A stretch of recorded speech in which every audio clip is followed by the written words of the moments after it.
এক জঙ্গলের মাঝখানে ছিল একটা ভয়ঙ্কর ডাইনি। সেই ডাইনি জঙ্গলে রাজত্ব করত। সেখানে ছিল অনেক ফলমূলের গাছ, যেমনি আপেল, আম। সেই জঙ্গলের মাঝে যদি কেউ আসতো, সেই ডাইনি তাকে হয়তো ভূত বানিয়ে দিত অথবা তাকে হত্যা করে দিত। সেই গ্রামেরই মাঝখানে একটা কাঠুরিয়ায় কাঠ কাটছিল।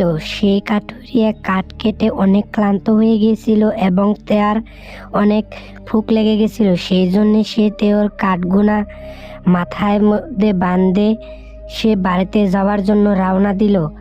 বাড়িতে যাওয়ার পথে সে জঙ্গলের মাঝে মাঝে যেতে আরম্ভ করলো। সে গেতে গেতে একটা নির্জন জঙ্গলের মাঝখানে দিয়ে আসছিল। হঠাৎ করে সে জঙ্গলের মাঝে দিয়ে আস্তে আস্তে একটা নির্জন ঘন জঙ্গলের মাঝে প্রবেশ করে পেলালো। সেই জঙ্গলটা ছিল ডাইনির জঙ্গল। ডাইনি যখন সেখানে ছিল না, সে কাঠুরিয়া জনে সে জঙ্গলের মাঝে প্রবেশ করে পেলালো।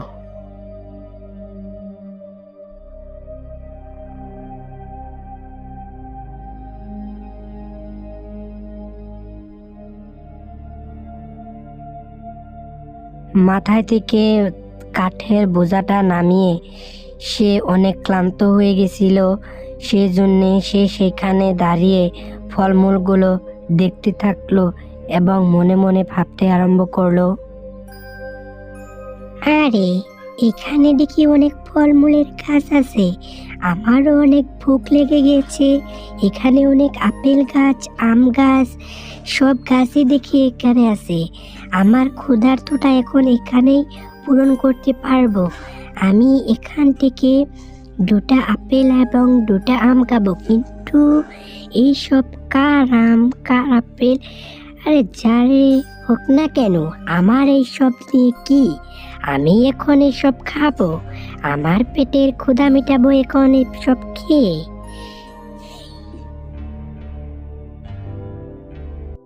কাঠুরিয়া লোকটা এইসব কথা বলার সঙ্গে সঙ্গে সে গাছ থেকে একটা আপেল খেয়ে ফেলল।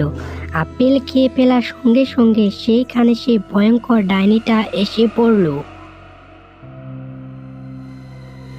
কাঠুরিয়া লোকটায় ডাইনিকে দেখে অনেক ভয় পেয়ে যায়।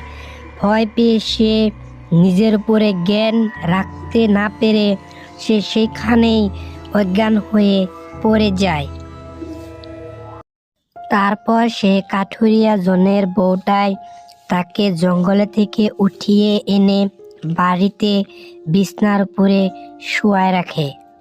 কাঠুরিয়া লোকটায় যখনই তেওর সজ্ঞানে চলে এসে তার বউকে বলতে আরম্ভ করে, আরে প্রিয়তমা, আমি ঘরে কিভাবে আসলাম? আমি দেখি জঙ্গলে পড়ে গিয়েছিলাম, সেখানে ডাইনিকে দেখতে পেয়ে আমি ডাইনিকে দেখে অনেক ভয় পেয়ে গিয়েছিলাম। সেইখানে যে ডাইনি আছে আমি জানতামই না। ডাইনিটা ছিল অনেক ভয়ঙ্কর, সেই জন্যে আমি সেইখানে অজ্ঞান হয়ে পড়ে গিয়েছিলাম। আরে আপনি কালকে জঙ্গলে পড়ে গিয়েছিলেন? আমি ভাবছি আপনি কাঠ কেটে অনেক পরিশ্রম করে ক্ষুধার্তর জন্য সেখানে অজ্ঞান হয়ে গিয়েছিলেন। আমি তো জানি না যে আপনি ডাইনিকে দেখেছিলেন। সেই জন্যে আমি কালকে যখন আপনি দেরি করে বাড়িতে আসছিলেন, আমি জঙ্গলের দিকে এগিয়ে গিয়েছিলাম, দেখি আপনি সেখানে অজ্ঞান হয়ে পড়েছিলেন। আপনি কিন্তু আর দেরি করে কোথাও থেকে ফিরবেন না, সকালে বাড়িতে চলে আসবেন। কাঠুরিয়া লোকটায় তার বউর কথা শুনে এবং সে কোনোদিনও সে জঙ্গলে থেকে কাঠ কেটে দেরি করে বাড়িতে আসে না। তার যদি ভোক লাগে সে সকালে বাড়িতে চলে আসে।